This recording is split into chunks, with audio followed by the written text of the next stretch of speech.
What an incredible week it's been again. And I just want to try something different if I can, because I'm astonished. And I was speaking to Ricky about this, and this is Ricky. This whole net zero thing of Ed Miliband. Yes. I mean, Trump day one, it's finishing. I'm leaving Paris Accord. Ed Miliband has the front to say to Donald Trump today, it is unstoppable. Yeah. Rick made a really good point. On the one hand, you've got this government, this incompetent government that's elected and is saying throughout the election, and has actually been saying since July, it's all about growth. And you've got Richard III, Rachel Reeves. There is no growth. No. But she, presumably, for example, the argument over the Heathrow expansion, sees that as a way of increasing growth. And you've got Mad Ed, backed up by Sir Sadiq, nearly said the wrong thing, going, that's not going to happen. You can see real anger inside this cabinet. And what will happen as well is that tension will only increase, because the problem with the net zero plan that Ed Miliband has got is that he has admitted it's going to cost us all an absolute fortune. I mean, he said the other day when he was at Select Committee, well, there'll probably never be a time when heat pumps are cheaper than a gas boiler. So why on earth would anybody ever replace the gas boiler, which is perfectly good, with a more expensive version of a heating device, which will also cost more money in the long term, because electricity prices are going up and up and up as a result of this profligate government. Do you think that they don't... We talked about it just now on Playing. It's almost as if the ideology that I'm right, everybody else is wrong, rides roughshod over listening to the British public. I mean, I said it to you earlier. For me, and I don't agree with everything that Donald Trump has ever done or probably will do, or everything he said now or in the future. But to me, listen to what the American people want. Won the election by saying, I'll do what I said. Sat and read executive orders within 10 minutes, right? Not before it even reached the White House. Right.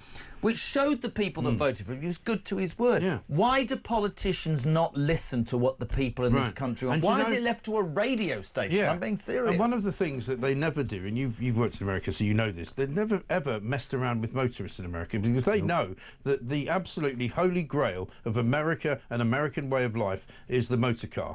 Everybody needs one. People drive hours and hours every single day to go to work and come home again. They think nothing of taking a trip at the weekend, which is a 5-hour road trip and a 5-hour road trip back. They never put high taxes on petrol. They would never dare do it. Whereas we have suffered under the yoke of various governments where motorists get absolutely penalised for having a car, for getting a road licence, for paying petrol tax, fuel tax at the pumps, the petrol prices going up through the roof. You know, again, it's absolutely outrageous what we are forced to be put through and how much money we're supposed to be contributing to these bleeding politicians who generate nothing but hot air. But this is what I mean about Miliband. Is he deaf? Is he so arrogant? Is he just an idiot that he doesn't understand that if you walked the streets of this country, however much his Islington mates tell him that they care about net zero, the people of this country care about meeting their rent or their mortgages, feeding their kids, paying their ridiculous electricity bills, which, by the way, you're going to increase, you idiot. And all of that. I just don't understand why politicians don't listen. No, because they belong in this rather cosseted world where they all sit around saying, well, of course, everybody, they all start their sentence with, we all know that the world's crisis is the climate. We all know that we have to do something about it. And if we don't do something about it, they actually genuinely believe the world is going to end in their lifetimes. It's absolute madness. It's completely wrong. It's completely unprovable. There is no scientific fact to prove that any of it will happen. It's all based on models, you know, and even Ed Miliband would admit that. You know, all of the projections as to what happens to the planet is a model dreamed up by some computer scientist. Is my attitude wrong? I'll be dead. I'm not bothered. No, it's not. Is that really bad? People say to me, don't you care about what your kids are inheriting? Not really. That's for them to deal with. They can deal with it, and I'm sure there will be I'll take any bet you like if they can cryogenically freeze my head. In 100 years, mate, they'll be talking about this. In 100 years, they'll still be having the same arguments, but the Earth will still be here. Oh, you know, you don't need to cryogenic. Spun off. There won't be cryogenic. We'll be up there in hell, mate, drinking and having a laugh and watching it.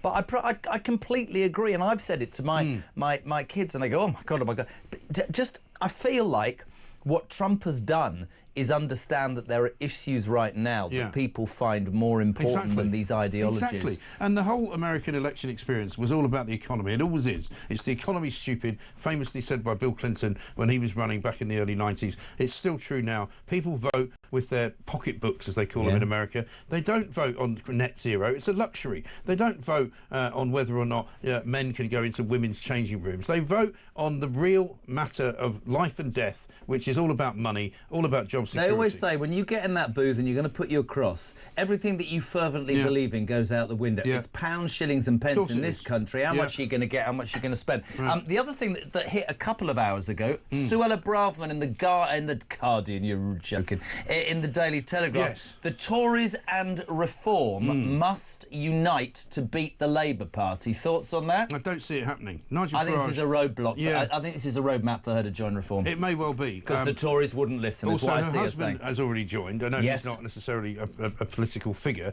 And I think that she is much more now aligned to Reform.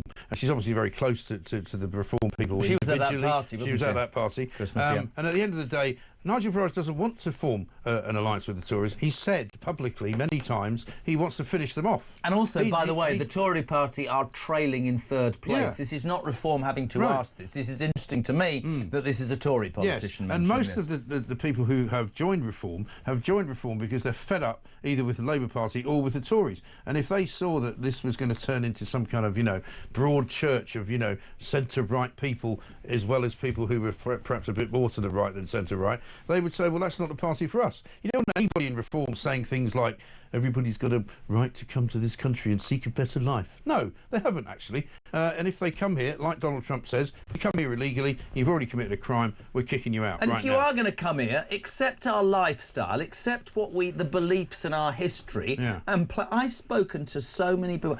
This amazing guy picks me up from the station in the evening. He's a Bangladeshi, he's been here 40 years, his dad, when I say battered him, told him and his brothers from day one, they have a restaurant, right? You respect this country, he's worked hard, his kids, they're disrespectful, he's out all hours, right? Yeah. I think that's fantastic, right? But I cannot and never will accept people who come here, of course, take advantage, but more than that, spend their entire time trashing a country that apparently they're so desperate to hide in. Exactly right. And of course, at the end of the day as well, those people who say, you can't slag off immigration is great and it's been great for this country. Well, some of it has been, but not all of it. And I think as soon as people start admitting that, then we might be on the right page, we might be in the same place as Donald Trump. Elon Musk has said the same. He wants people to come to America who are very highly skilled, who can help him send missiles, missions to Mars, send rockets up into space. Very clever people. Of course, you want them to come to this country and work. But you don't need a load of people driving around on mopeds delivering your pizza. Well, I've got a theory with that. I'd take the 3 million who are unemployed and not fall for the I'm disabled or I'm ill. Some are, I make the point, but many are scroungers. I'd make them do those menial jobs that apparently we need to import